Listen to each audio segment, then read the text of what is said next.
Say goodbye to your credit card rewards. Big box retailers, led by Walmart and Target, are pushing for a bill in Congress to take away your hard-earned cash back and travel points to line their pockets. Senate Bill 1838 would enact harmful credit card routing mandates that would end credit card rewards as we know it. If you love your credit card rewards, visit handsoffmyrewards.com and tell them to oppose credit card routing legislation paid for by the Electronic Payments Coalition.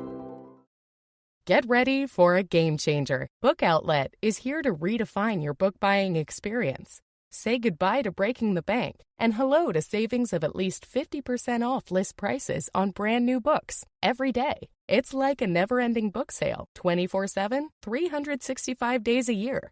So what's their secret? Their books come from publishers' overstock, which makes it possible for them to pass on amazing savings to you. With over 50,000 titles at your fingertips and hundreds of new books arriving daily, it's the best bookish treasure hunt. You just never know what you might find at Book Outlet. But act fast. There's no guaranteed restocks. And hold on to your bookmarks. There's more. They offer free shipping. How's that for turning the happy ending into a happy wallet? Head to bookoutlet.com today and stop paying full price for brand new books.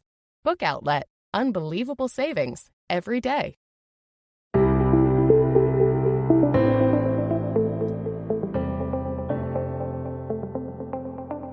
Hello and welcome to the second of our Festive podcasts on the Paddock and The Pavilion with me, your host, Stephen Wallace. Today we are going racing with former National Hunt jockey Jacob Pritchard Webb. Jacob's world changed dramatically in June 2020 when a race riding accident in France left him paralysed from the chest down. I first spoke to the young jockey in August 2021 in episode 78 about the fall, whilst in episode 79 he described his 6-month stay in a French hospital and his hopes for the future. Today's show covers Jacob's new roles as a bloodstock agent, where he deals mainly in the national hunt sphere, and as a French racing expert working for Sky Sports Racing. Welcome back to the Paddock and the Pavilion, Jacob. Yeah, thanks for having me. Yeah, no, all very good. Typical down with the lurgy at this time of year, but it's not too bad. The moustache has gone. The moustache has gone. Yeah, November is over, thankfully. Oh, there is no thought of keeping the moustache then? No, I think some people liked it, but the majority were in the get rid camp. Was that your mum and dad then, or? Yeah, they were. Yeah, they were also. And my nan was a big advocate for getting rid. Yeah, she was not a fan. So 1st of December, the moustache went? Yeah, it was a relief. It was a relief. I think I actually did it 30th of November. On the final day, I got rid of it. So, yeah, no longer looking like Ned Flanders. Well, there's so much to talk about. Last time we chatted was back in August 2021. And in this podcast, we're going to talk about how you are yourself, your charity work, the world of bloodstock, and working with Sky Sports. But I wanted to start off with about how you are physically. When we last spoke, you said that it was about 18 to 24 months after a fall or an injury that you suffered that you would find out if there was going to be any more mobility for you. And has that happened? No, quite frankly, no. I think the writing on the wall. I think, to be honest, they kind of give you those figures, and each case is obviously different. But I would say, without being too negative and down in the dumps, that I think, very early on they can kind of more or less tell how well you'll recover. And I'd say after 6 weeks, after you leave hospital, they're probably kind of right. Bon voyage. We won't be seeing him in a different state, if you know what I mean. Like I said, every situation is very different. But no, I wouldn't say there's definitely been no mobility changes. I would say, though, in the last year, I've definitely had some sensation come back, and around the torso area, and that would be, I'd say, that's changed, but otherwise nothing else to report on physical front. If anything, I've put a little bit of weight on and become quite lazy over the past year. So in terms of physical exercise, so I need to get my ass into gear for 2024. Oh, so my question's about your fitness and your core then. I should put them to one side then, do I? Yeah, no, I'm going to be supporting a very strong Bailey's body this year over Christmas. So no, I've had a very lazy year because when I stopped table tennis this year in January, it was the first time I never had nothing to train for in like my entire life. No rugby, no racing, no hand bike, no table tennis, nothing, absolutely nothing. So I took it with two hands and enjoyed becoming a couch potato, which obviously has its pros and its cons. So that's why next year need to probably be less lazy. But I have enjoyed having not too much to do on that front. Well, I think some people would disagree because you said you weren't going to be a permanent patient, but just looking through your Instagram and articles on the internet since I last spoke to you, you've been playing golf, you've been on holiday on your own to Greece. Well, those two things are more than most people could do, certainly with yourself being in a wheelchair. So how's golf? Yeah, I love golf.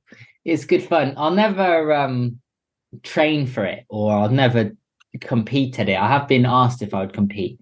I can't. I enjoy just the getting out because there aren't many things you can do in a wheelchair that's out and about. You go out this time of year and you suffer with the cold and got to be a bit careful in the sunshine. Can't get too hot. So yeah, I enjoy. And the terrain normally stops you if you want to go out for walks and with the dogs, for example. So that machine, that para golfer it's called, that I can go out and play golf in is absolutely brilliant. To be able to just go out with mum and dad and friends and go and hit a ball around basically a woods, isn't it? And yeah, it's great fun. Yeah, no, I enjoy that. I saw some clips of the Tindall golf day you were attending and playing in.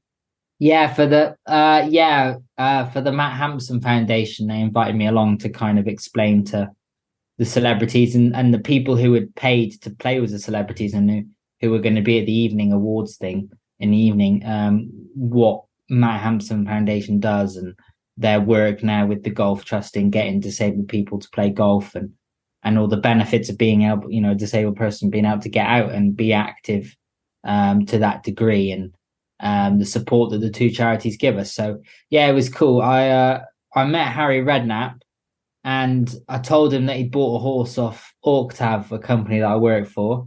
And then he took my number and I'm yet to hear off him. So Harry, if you're listening, give me a call. And yeah, he was an absolute legend, him and Jamie. Yeah, it was a bit of a starstruck day. So yeah, it was very cool. Great. Yeah, very, very cool day. Damon Hill was probably I met Damon Hill, so that's pretty cool. Yeah, I've heard actually Damon Hill speak before when his book came out, and found him very an easy person to listen to because he's been through a lot. Damon Hill. Yeah, he was cool. I enjoyed talking to him. Lawrence Dallaglio as well. He's been through a lot himself. Yeah, he was a really easy guy to talk to. So yeah, no, it was a really cool day. It was really very, very privileged to have been invited and to meet all those lovely people. So well, we've got a shout out then for Harry Redknapp. I know he's just taken a horse with another person just setting out in the training ranks in Brian Toomey. Yeah, I saw that. Yeah, Harry's good for the sport like that, isn't he? Fair play to him. He could go to all the big boys all the time, but he just enjoys having his horses with lots of different people, because I think deep down he probably is just a people person, one of the Jack's a lad kind of character, and he enjoys his racing, whoever it may be. So yeah, best of luck to Brian having Harry in his stable. You've also worked a bit on the family farm. Yeah, was there today and yesterday actually. Yeah, trying to get all that adapted for me with the house and the farm. Next year's plan is to buy a tractor, and get a winch attached to it. So that's next year's plan, and be going back in March. Well, obviously go, but I'm there over Christmas because I've got a foal there as well, my mare and foal at the farm. And then busy time will come back in March, ready for lambing again. This is in Wales, isn't it? Yeah, right on the English and Welsh border, right on Offers Dyke. Actually walk through one of our fields. Yeah, no, I love it. I love going back there. It's kind of one of my passions would be, to get back into full-time farm. Well, the aim is to be get into full-time farming in the future and take over from my granddad. So that's the aim. So we've just got to adapt the farm slowly over time and learn everything I can off him, whilst I still can. And your granddad's still going strong. I know he was the person that first got you into racing. Yeah, still going strong. He needs a new knee. He got mullered by a cow doing TB testing the other week, so he needs a new knee. But otherwise, no, he's good. He's still very much involved. One of those old school characters that doesn't feel pain and thinks everybody should know what they're doing. He would like 50 farm hands all to be himself, basically. So we can clash heads quite a lot at times. But no, yeah, he's still going strong. And since we last spoke, just before we talk about your bloodstock work and work with Sky Sports, you did the cross-country cycle ride between Cheltenham and Newmarket. Yeah, what a silly thing to do that was. 140 miles. Yeah, in 3 days. Yeah. So over basically 2 marathons a day, which is just bonkers looking back on it. Because I've seen other people now do hand cycle rides, and now I don't think I've seen many people do longer than a marathon a day. So yeah, and I chose it in July, and it was 35 degrees on the second day, which was 55 miles. So no, but somebody said to me, "Oh, you need to do what you're going to do for charity this year, give." And I was like, "Well, I need to do something, don't I? I need to give back to the Injured Jockeys Fund and the Matt Hampson Foundation." So running was off the cards. So we decided to do a cycling challenge, and yeah, the support was incredible. Mum and Dad did it, and my nan drove a minibus, and Andrew Campbell, who I used to do pointing for, he drove a lorry as a support vehicle. And then we had 19 people that were left Cheltenham the first day.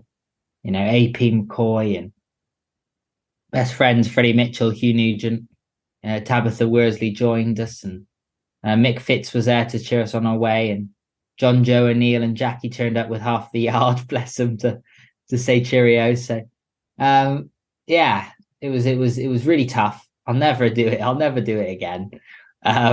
But we managed to raise 25 grand, so it was worth it. And you raised the money for IJF and the Matt Hampson Foundation. Yeah, so we got split 50-50. Arms wise, it must have been.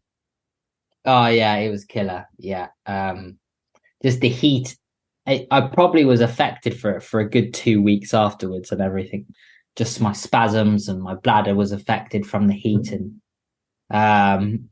all the bumps in the road, and yeah, my arms just killed. Well, yeah, I was so sore that first night. Funny enough, it was like the first night I was so sore, and then the second and third night you kind of just worked your way into it, and you were grateful to stop, obviously, but actually the pain was worse the first night. Like you almost couldn't. You were afraid to carry on after the first night. By the time the third night, when you finished, came around, you were kind of thinking, well, my body's now adapted. You could carry on to it, which sounds weird to say, because your body your body had adapted. You think your arms that now have to do so much in my situation had adapted, and my brain, my pain receptors had probably numbed themselves, had adapted to cope with this amount of workload.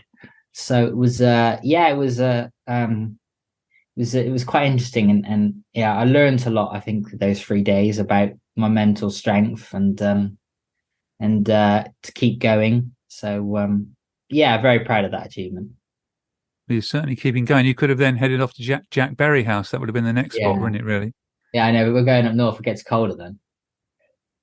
So any charity challenges apart from another November, next November, of raising money?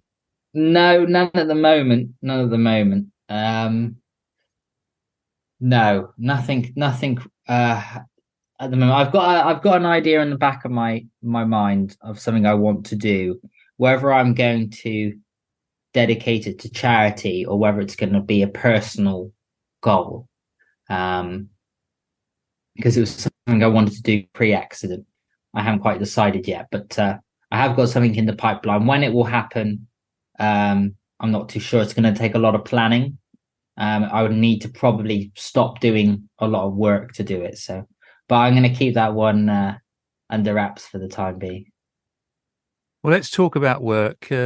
When we last spoke, you had just, I think, had some bloodstock training with Anthony Stroud and Anthony Bromley, hadn't you? Yeah. So if we spoke in the August, yeah, I'd been with them throughout that summer, and then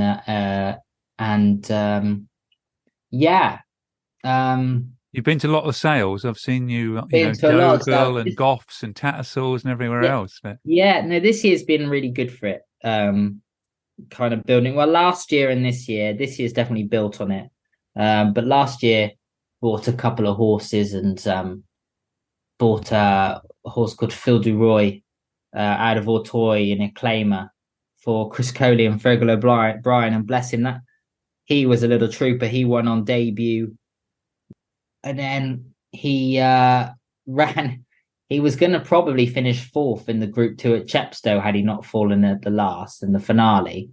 And then he was third in a listed race, and then he was ninth in the Boodles, which doesn't sound great, but actually, if you watch the race, he was only beaten 5.5 lengths by Jazzy. Is it Jazzy Matty? I think they won that.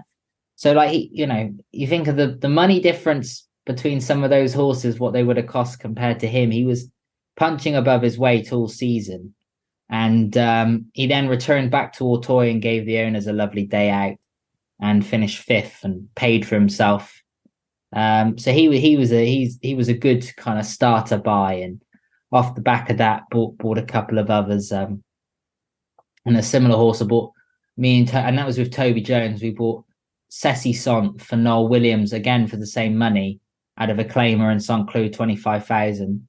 And she won her race on her second hurdling start, and she also got black type, finishing third in a listed race. So it's good. These two horses we bought out of claimers, they've both managed to win, and they've both managed to get black type placing. So it's quite nice to do that. Have horses punching above their weight. But going into this year, probably my standout horse, I bought a horse for Sam Sutton, who'd have a lot of horses in England and France. We bought a 6-year-old of Paul Nicholls in May to go to France for 13,000, and he's ran 6 times and he's won once, but he's notched up 60 grand in prize money. So he's an exciting horse next year, turning 7. He'll have a good break now, and he's going to target all the spring races at Compiègne, hopefully entering into graded company. So yeah, that's a real special, again, like, real proud of yourself, picking up a cheap one and being able to do well with it. So hopefully kind of continue that model into next year. How do you set yourself up then as a bloodstock agent? Well, it's shadowing a lot of people. I still shadow people now, because obviously you never stop learning. I was with Mark Grant the other day at Newmarket for the final yearlings sale when it was never stopped raining. Still go around with Jerry McGrath at the point-to-point sales. Still speak to Anthony and Tessa to Anthony Bromley and Tessa Greattricks all the time, and never stop asking questions. So it's just kind of going around and meeting people. It's all about networking. It's all about going to the races, speaking to someone, them saying, "Oh, Jacob has French connections," and Chris Coley knew me from my time at Fergal's, so that's how that connection happened. And then the Noel Williams one, with the syndicate manager. Jerry told Noel that I'm the person to speak to for French claimers because I work with Toby. So it's just kind of word of mouth really, and success. You need success, and you need to not shout and scream about it, but just kind of let it be known a little bit that, hey, look, I'm not doing too badly either. So do you know the French pedigrees quite well? I tried to focus more on the French stuff, and that's why the latter half of this year as well, I've been buying yearlings for National Hunt yearlings for people to pinhook as 3-year-old stores. So got a contact now in Ireland, Richard Frisby, who will be working with for that as well. He'd have 23-year-old stores to sell next year. And you got to keep on top of that. I kind of just target the French stuff rather than do Irish point-to-pointing and flat racing. I target the English National Hunt and the French National Hunt game. I'm not saying if somebody asked me to find a flat horse, I definitely wouldn't turn it down, but a little bit is in the early doors. I think stick to what your bread and butter. And you're working for an online sales company as well? Yeah, Octave, they approached me in March 2022 and as their representative. So that's been great. I mean, the amount of connections you meet through that job as well, because you've obviously got to get in touch with people to tell them that we have a horse selling online on such and such date, and this is what we think of it, and this is what it's done, and so on and so forth. And how do you go about registering? So that's been great. I've been able to go around and follow the horses that we've sold. So for example, actually tomorrow I'm going to Ireland because we sold Mr. Policeman to Willie Mullins. So I'm going to go and see that horse and just check everything's all right with him, and Willie's, happy with him, and, to be, kind of just remind him that our platform is there and our sales company is there. So just keep building relationships with people for that kind of job and spread the word of Octave. Funny you mentioned Willie Mullins there, because my next question was, you visited Willie Mullins at Cloth Sutton. Did you see, Galopin de Cham and Allaho and all, and of course Willie? Yeah, spent a lot of time. No, I didn't see the horses as much because I went in the summer. I saw Vauban and Iker Allen, so I had a cuddle and a couple of photos with Vauban. So I fangirled him, but I spent the morning with Willie and Ruby. But we ended up crashing the golf buggy into a ditch. So that was our story from my time at Willie's, which I think nearly every bloodstock agent found out about as we were driving around. He was showing me his gallops. We ended up reversing in a ditch, which was quite comical. So I had a lovely morning. We went up to the cover as well, and then he took me for lunch. So I got thoroughly spoiled that day. It was brilliant. So you're off there again soon? Yeah, off to Ireland tomorrow to go see him and the horse, and then I'm going to go and see the yearlings I bought for Richard Frisby as well. Just see how they're doing and talk about, I guess, plans for next year and sales that we can work out together. I guess with the job as a bloodstock agent, you're learning all the time, though. Yeah, exactly. Yeah. Oh God, yeah.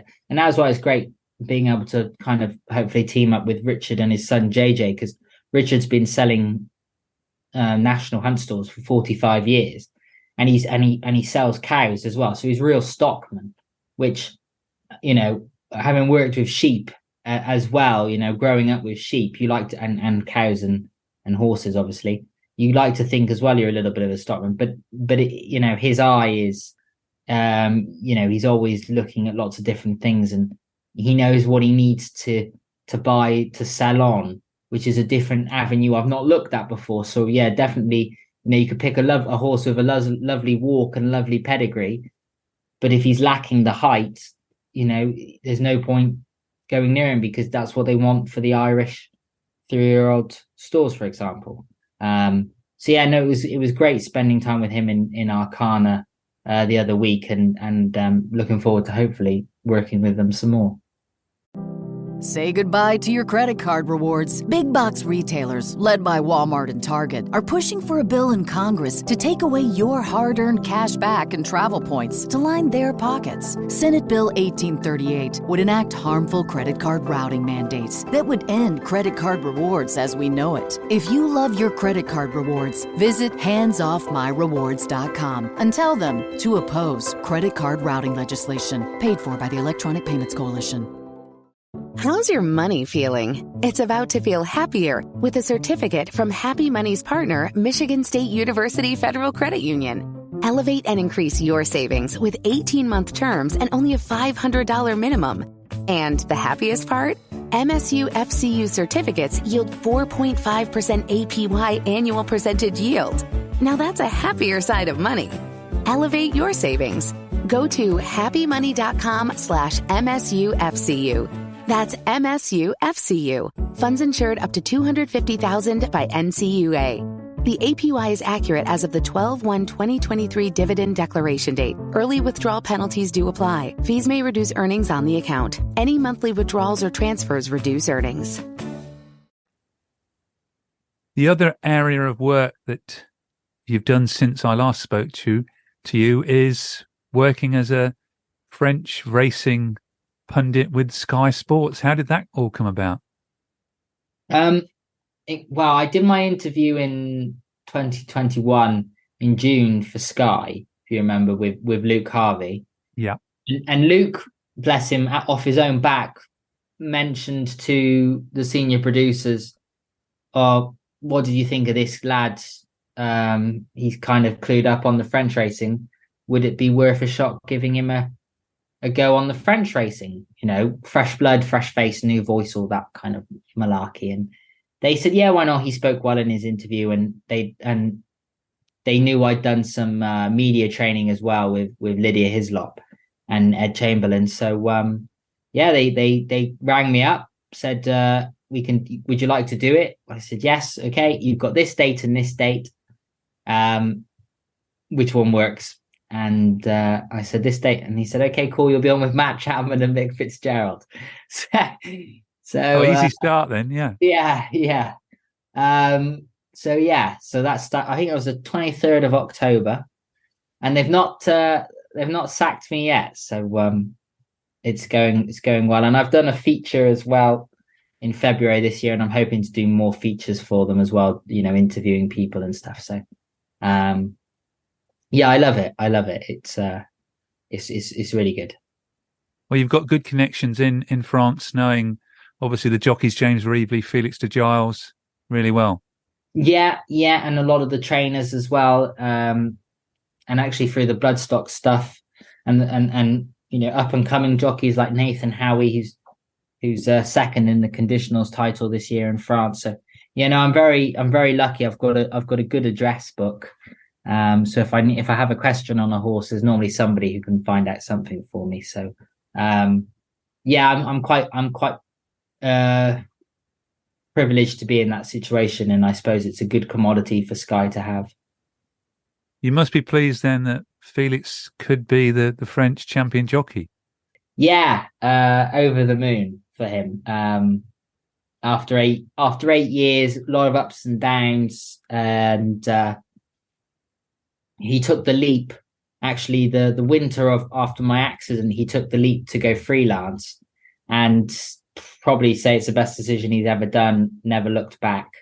And I was lucky enough to be in Auteuil when he rode his first Group 1 this year, which was very special in May. So to go and see him, he won his first Group 1, he got married, and now he could become champion jockey. So 2023 is a year he will not forget. Have you seen the Sky documentary? There's a short one on at the moment on Sky. Yeah, no, I haven't got around to watching that. I've seen some clips of it. So I need to get on to watch that. But yeah, he I'm sure it's great because he talks very well. Yeah, it's very good. I mean, we see him boxing as well, which he had a passion for. Yeah, we yeah, we during lockdown when he came down, he moved from Paris down to Moulin area, Clays during lockdown, and there was a couple of times because obviously we worked and basically lived in the same vicinity, so we end up spending a couple of nights together, and there'd be a couple of times drunken nights we got the gloves out and did a bit of sparring and in the garden. So yeah, I know how good a boxer he is, don't worry. What's it like as a wheelchair user going racing? Well, you could open up a right can of worms there. Yeah, it's not the easiest at times. I was part of an auditing scheme last year, 2022, that the RCA, Racecourse Association, paid for, and went round, and I audited 5 racecourses with a woman called Mandy Lane, who had been paid to audit them all with her team. And yeah, there were some stark results. Some racecourses were very clued up and had all the proper facilities. A lot of racecourses had the facilities but weren't really clued up, and therefore we weren't using them properly. And it was mostly just little things. A lot of the infrastructure is there. It's just about educating staff, and if you've got a lower counter bar, make sure somebody knows that if a wheelchair rocks up, that to use a lower counter bar. Don't just stare at them and think, well, they're in a wheelchair, they're not going to even order a drink or type of thing. So yeah, I wouldn't go racing a whole heap anyway in the UK or France, to be honest. But yeah, there's plenty that can still be done to make the experience better. And I'm speaking to someone who went on holiday on his own to Greece. How was that? Yeah, again, another can of worms. I shouldn't have chosen probably the oldest city in the world during a time when Rhodes, one of the islands, was on fire. Yeah, it was an experience. It was definitely an experience. Some good, some bad. I got left at the bottom of the Acropolis by my tour guide, and had to make my way to the elevator and push around this historic ruin by myself when I was on a private tour in 35 degrees heat. And I kept having Americans come up to me asking me if I was all right. Where was my group of people with me? And I was like, no, I'm here by myself. So yeah, beautiful city. There's a lot of anxiety on the plane going over, as you can imagine. And again, probably should have done my homework a little bit better. But then at the same time, I was let down by, I probably could have done my research better, but I was also let down by the fact that I was told the hotel was fully accessible. And I went to go to the pool bar, got to the 8th floor via elevator, and then there was 9 steps to the pool. So yeah, just still encountering it. Does sometimes, maybe you could probably do your research a bit more, email, ask for photos, etc., etc. So it was definitely a learning curve. Would have rather have not had to learn about it quite a few hours away in a foreign country and stuff like that. But yeah, I'm glad I did it. Again, looking back, it's quite funny now, really.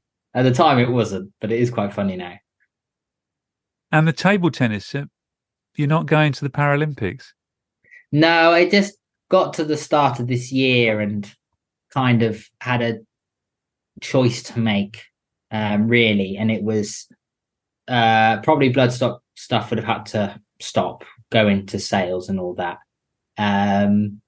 And Sky work would have had to have been limited to weekends only, and then that would have made you more tired then for your training in the week, as you could imagine, going from Sheffield to London.